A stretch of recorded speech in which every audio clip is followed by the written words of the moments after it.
Saudari dan saudara yang terkasih di dalam Tuhan Yesus, marilah kita berdoa.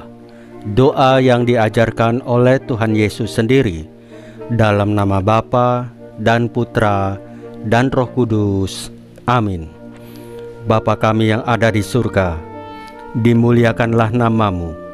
Datanglah kerajaan-Mu, dan jadilah kehendak-Mu di atas bumi seperti di dalam surga.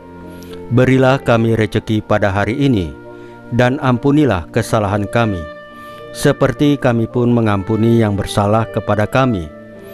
Dan janganlah masukkan kami ke dalam pencobaan, tetapi bebaskanlah kami dari yang jahat. Ya Roh Kudus, hadirlah saat ini untuk memimpin dan membimbing kami dalam membaca firman Tuhan Yesus dan merenungkannya, sehingga kami dapat mengerti maknanya dan dapat kami laksanakan dalam hidup kami sehari-hari di tengah masyarakat kami.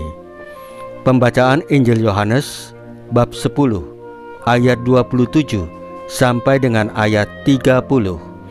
Aku mengenal domba-dombaku. Domba-dombaku mendengarkan suaraku, dan aku mengenal mereka, dan mereka mengikut aku. Dan aku memberikan hidup yang kekal kepada mereka, dan mereka pasti tidak akan binasa sampai selama-lamanya, dan seorang pun tidak akan merebut mereka dari tanganku.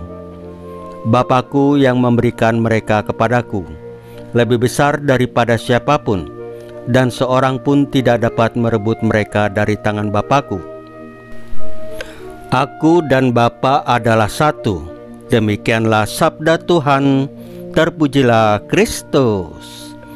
Saudari dan saudara yang terkasih di dalam Tuhan Yesus, di tengah dunia yang tidak teratur, penuh dengan suara yang saling bersaing, suara ambisi, kekhawatiran, dan opini, Tuhan Yesus berkata, "Domba-dombaku mendengarkan suaraku."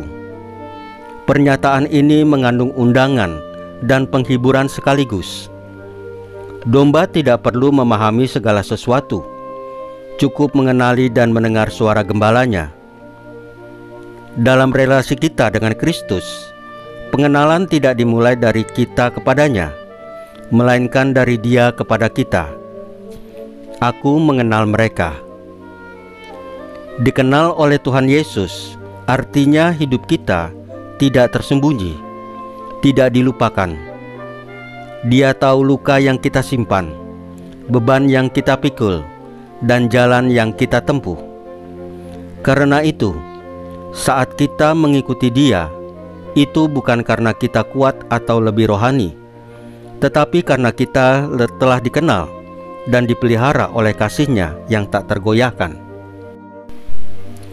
Tuhan Yesus tidak hanya memimpin, tetapi memberi. Aku memberikan hidup yang kekal kepada mereka. Ini bukan berarti hidup yang menanti di ujung waktu, melainkan dimulai saat kita percaya kepadanya. Kehidupan itu kekal karena berasal dari Allah yang kekal dan dijaga oleh tangan yang tidak pernah lemah. Tidak ada satupun, katanya, yang dapat merebut kita dari tangannya.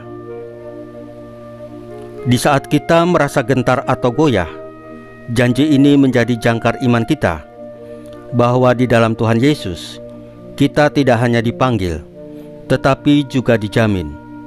Kita aman selain karena kita taat, tapi karena kita berada di tangan Sang Gembala yang satu dengan Bapa, yaitu Tuhan Yesus. Saudari dan saudara yang terkasih di dalam Tuhan Yesus, marilah kita berdoa. Ya Tuhan Yesus, di tengah hiruk-pikuk dunia yang sering membuat hati kami gelisah, kami datang kepadamu sebagai domba-domba yang rindu mendengar suara-Mu. Ajarilah kami untuk peka, untuk diam dan mengenal Engkau adalah Gembala kami. Salam Maria, penuh rahmat, Tuhan serta-Mu. Terpujilah Engkau di antara wanita, dan terpujilah buah tubuh-Mu Yesus. Santa Maria, Bunda Allah, doakanlah kami yang berdosa ini, sekarang dan waktu kami mati. Ya Tuhan Yesus, tambahkanlah iman kami hanya kepadamu saja, karena hanya Engkaulah Tuhan dan Juru Selamat kami satu-satunya. Tidak ada yang lain. Dalam nama Bapa dan Putra dan Roh Kudus. Amin. Saudari dan saudara yang terkasih di dalam Tuhan Yesus, bacaan firman dan renungan hari ini sudah selesai. Tuhan Yesus memberkati kita semua.